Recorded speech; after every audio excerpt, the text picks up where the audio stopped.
Sorry about that. No, I'm not. There we go. Sorry about that.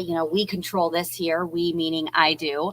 Thank you so much for joining us. I am Rashi Vats, and this is another edition of Parent to Parent. Thank you for coming to our live stream. If you're either on our YouTube page, on our website, or our Facebook page, if you have any comments, please do list them below. And this is something that I'm really excited about because I'm a mom and I'm excited about Mother's Day.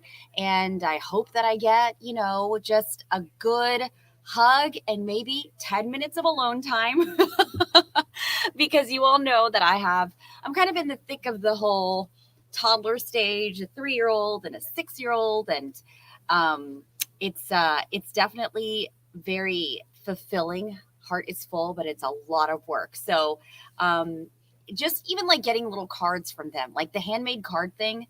When I didn't have kids, I was like, is it really that great of a thing? Oh my goodness. Let me tell you, it's amazing. And it's also so awesome to give it to your parents too.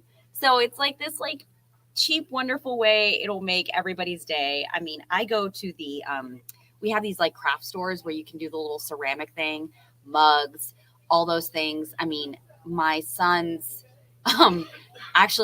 like foot, we did his footprint when he was a baby and we made it like his mistletoes. And my in-laws, my mom, they have it still like year round. And now my son's like, well, why didn't daddy do one? I'm like, oh, that's like, it's just like an infant thing. Anyway, but, as kids grow older into their teenage years, which I haven't experienced, I've experienced it obviously on the teenage side of things. I did drift away from my parents just because I didn't think anyone understood me. I didn't really understand what was going on myself, all these things happening. And it's just so confusing and frustrating. And I think for me, and I've talked about this a little bit before, I'm the first one born here in the US. My whole family is from India. So it was so different and they didn't understand a lot of things here. Now they do. And now, I kind of know what I liked, what I didn't like. And so I'm hoping that like for my kids, I'm better suited that way. But I think that also created more of a divide between me and my parents. And in general, regardless of whatever it is, it's just a confusing stage for so many, not just parents, but also the kids, the teenagers themselves. And you're going from like being their world as a parent to not being a part of their world, just trying to like fit in at some spot. And then, now obviously I'm 37 now and, I need my mom still. So it's not like they go away forever. So I am bringing in Colleen O'Grady, who is a family therapist, and I'm so excited to bring her in. Thank you for joining us. I'm so glad to be here. Yes. And I think it's so great because, with Mother's Day around the corner, yes, those cards and all that stuff is great. But when you have a teenager, how is it different? Because you've experienced it firsthand. Yeah. Well, teenagers need a little bit of prep time for Mother's Day. Mm-hmm. They don't naturally run up to you and say, how much I appreciate you. They're going to probably be thinking, I want to hang out with my friends. Why do I have to hang around at the house? So it's very, very crucial that I think, if you're married or if you have a partner, that you model what Mother's Day could look like and that you start to show respect for mom and that the teens can follow your lead. I think one way you can prep the teens is to have them write a list of everything they appreciate about mom. So this is a time that moms feel, if they have teens and tweens, they just feel like no one appreciates me. They get the eye rolls, the door slam, they're off and running, and they just want to go where they want to go. And so moms are not getting a lot of appreciation. So Mm-hmm. moms are kind of like holding on, hoping one day in the whole year that they are going to be appreciated and respected for everything they've done. And if that doesn't happen, it can be just so horrible for a mom. But with prep time, because I don't think teens are going to do that automatically, you can get some teenage version of the card. And then they can write all those things that they really do appreciate about mom. Yeah, no, I think that's so good. I was gonna say, like, I have my 6-year-old son. He kind of will kind of do more things with his dad just because he loves baseball and Legos and all that. And I'm not that fond of it, but I'm like trying to be, because I want to be a part of his world, and I am. But it's like this, I can just, when you talk about, your teenager, which I don't know if she's a teenager still, but Well, no, she's actually 27. oh, okay. So I have gone through these stages and lived to tell about it. Yes. And now she's, I'm sure, you guys, what's your relationship now? Oh, it's amazing. Yes. It's amazing. She is my favorite human being in the whole world. Oh, that's so good to hear. And what I'm saying is, like, when you talk about that, I can just kind of picture myself wanting to like be appreciated, wanting to be like loved, and it's like all these things, and it really messes with you mentally as, a mom, when you're like, wait, why did you do that? Why did you, say you didn't want to give me a hug or something? Like, my son will do that, like, just because he's a little bit older. He's like, Mommy, no, don't do that. Like, he told me the other day, he said, can you not cheer for me at the baseball game because I get distracted? And I'm like, what? I was about to bring a poster. Yes. So I had been a therapist for 14 years. Uh-huh. And I had done youth ministry for 10 years. And I was like a hero to thousands of kids. And so I thought, this is going to be so easy when my daughter turned 11 or 12. And it was not. And she pressed every one of my buttons. And everything I knew as a therapist went out the window when, your own child is rude to you. Right. And so I saw, oh my gosh, it's very easy to lose your temper, is what I saw. And so I remember having this fantasy, is if I told her everything that she had done wrong since the day she was born and that I wasn't going to put up with it, then it would all stop. Mm-hmm. But of course that doesn't work. And I realized that I could see there was some distance and that I was becoming the enemy when I was that kind of angry. Mm-hmm. And so I thought, I don't want to do that. I don't want to. I want to have an amazing relationship with my daughter, which is a reason that I wrote my book, Dial Down the Drama. Mm-hmm. Everything I wrote a book for those teenage years, and I wrote a book for, that book is Dial Up the Dream, which is for the 18 to 25-year-old years. And so I realized that so many things, and I wanted moms to have an amazing relationship with their own daughters and sons. And so I was able to turn things around, not only for myself, but for mothers and daughters and sons everywhere. And what's the response been? Oh, it's great. Moms tell me, and I think because I lived my books, I didn't write the books in terms of like being in the academic world and just talking down to you. I was writing because I was in the trenches with mothers. Mm-hmm. And so I talk their language. And what I hear from so many moms is like, I feel like you're just watching me, like you're in my house. You like know my feelings. So my books really talk about that deep dive for moms and what they really want and what's really going on in their hearts. And lots of practical tips to avoid the drama so you can have that amazing relationship that you really want with your kids. Well, one of the things that we want to talk about was the tips to have fulfilling conversations with your mom this Mother's Day and beyond. And it's kind of like you have to, I would think, do prep work for that as well. Yes.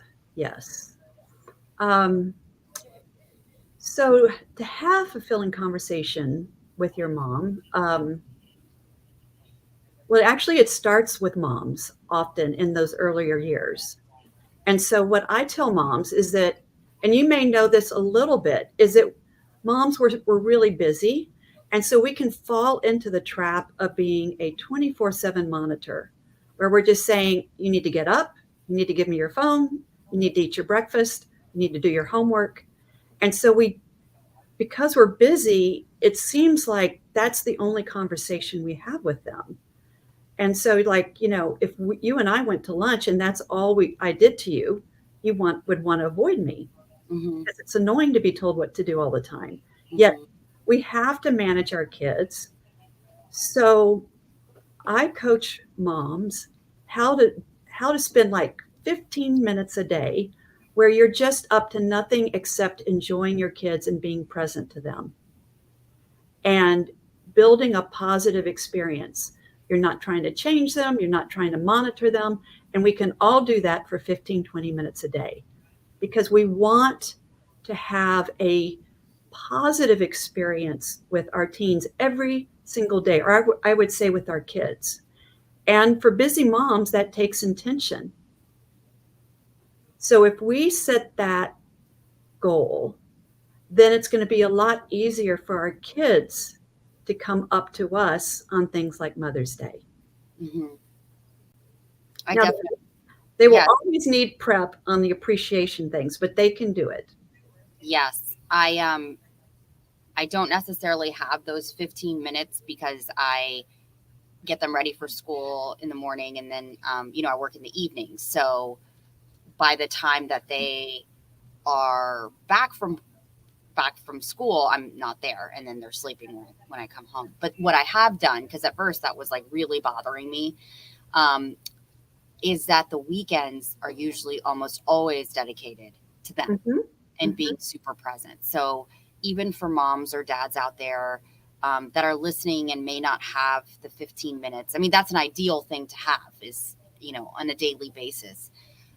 The other option is like waking up a little bit earlier, but that's just going to move everything back a lot, make everything a little bit more stressful. Whatever works for you, works for you. But, it's like non-negotiable about the weekends. Like I don't do work. Unless I have to, but I'm not going to try to do this or do that kind of thing. And I think that's really helped, Colleen, because it really shows my kids, they know the weekends mommy's going to be there. Yeah, absolutely. Yeah, 15 minutes isn't like a hard non-negotiable. I mean, It is negotiable. But what the principle is, if it's like more time on the weekends or 5 minutes or 2 minutes, is that your kids see you smile at them and enjoy them. Yes. If you're kind of always looking stressed or angry, they don't get a really good message. So you can do a whole lot in a few minutes. Yeah, no, definitely. I did want to talk about what about parents or kids that have difficult relationship with their mom? How do you navigate that? Yes. Well, here's the good news is that you can always change a relationship with your kids. If you've had a really stressful relationship, there's hope. I had a woman, I was speaking at a adolescent conference, and one of the women came up to me, and she is a therapist, and she was estranged from her mom, so she was probably in her 30s and estranged from her mother. And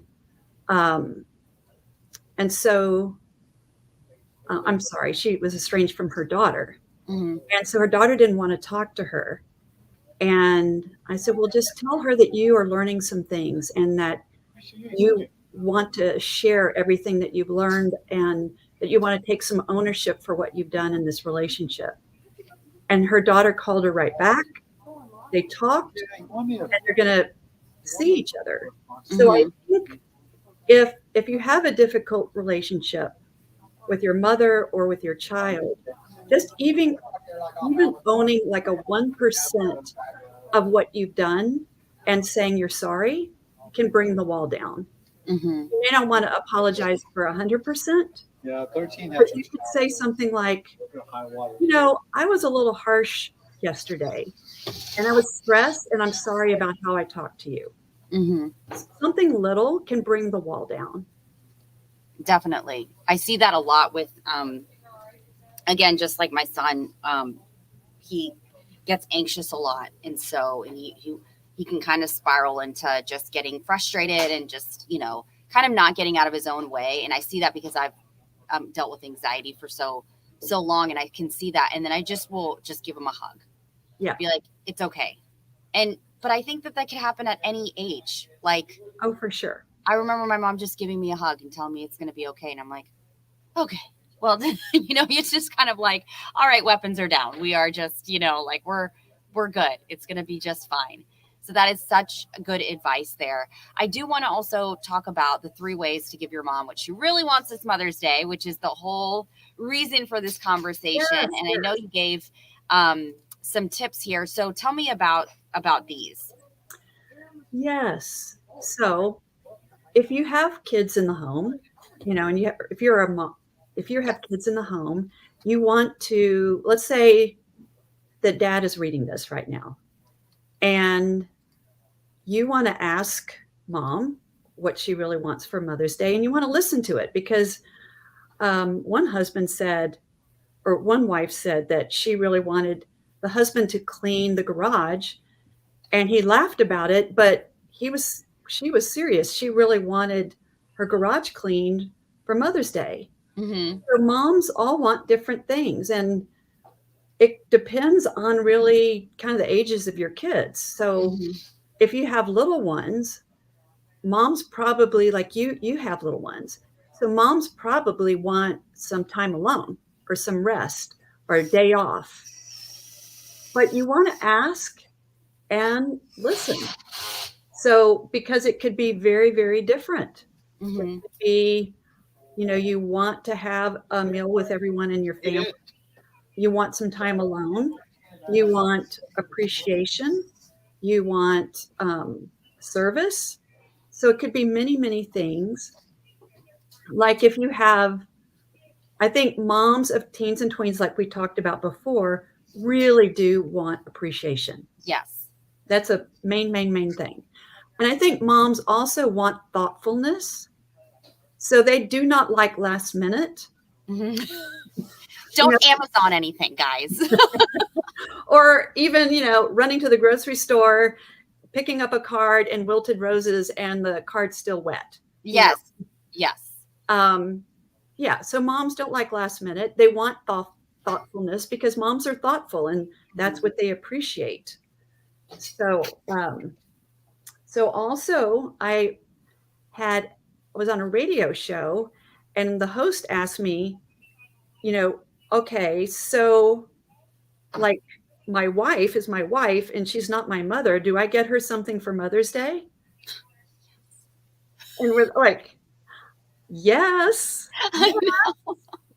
And for one is you want to be appreciated by your partner. Yes. You want them to acknowledge everything you do as a mother. Mm-hmm. You also want to be the model to the kids. And when they see if you're doing it last minute, then kids are going to do it last minute. If you Right. kind of don't care, then the kids aren't going to care. Right. That's such a good point because, I can vividly remember when my dad would give my mom Mother's Day stuff. And it was so great because I was like, whoa, this is cool. Like, we're all just kind of pitching in, doing something together. And, the great thing is, guys, Mother's Day is on Sunday and it is Tuesday. So this is not too late. Yes, We are yes. not last minute right now. So this is why I wanted to do this today, this segment. And, I think the big takeaways are to make sure that you apologize or, kind of go in not with your guard up if you have a sort of difficult relationship with your child, or if you are a teenager wanting to kind of reconnect with your mom. Just a good old hug, just appreciation is what moms really, really want, and not being last minute. And I think that that's really what like humans in general want. But since it's Mother's Day, I think that mothers who are just such a gift, just from your own mother, or it's really so powerful. And after becoming a mom, I just kind of see how purposeful it is, and I really enjoy it. And I think that the better you can have a relationship with your mom, the better it is, parents, whoever it is, your guardian. So I'm sure that when you speak to people, parents, they're really just wanting that appreciation. Yes. So I have one last way that you can really make mom's day Uh huh. is to make it more than a day, because often Mother's Day is that you are maybe making a meal for your own mother. Uh huh. And so you may not really get to celebrate your own day. So so I always see these, I talk to thousands and thousands of moms, and they're really let down after Mother's Day because you didn't get what you needed. Mm-hmm. But you can decide on Mother's Day, hey, what I want for Mother's Day is that I would like a girls' weekend. What I would like for this week is that I don't cook meals, Mm-hmm. that you actually get a break, or you have another day that's actually all dedicated to you if you're spending all your time really, you know, dedicated to your own mother. Mm-hmm. But you want to make this Mother's Day, moms, you can make this fabulous for yourself. And so instead of being bitter or resentful that you got the wilted roses, you can just say, that's okay, because here's what I really would want. And I would love every one of this family to help me have that. If that's they do the chores all week, you don't cook all week, you go on a girls' weekend, or you and your partner like have an amazing trip together, make it amazing for yourself, because even if you're not appreciated, I see you, moms. I appreciate you. You're rock stars. You do 1 million things, and you deserve to be celebrated. Awesome. Well, Colleen, thank you so, so much for talking to us. I hope to talk to you soon.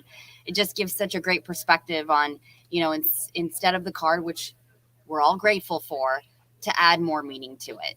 Yes, yes. All right. Well, thank you all for joining us for this parent to parent.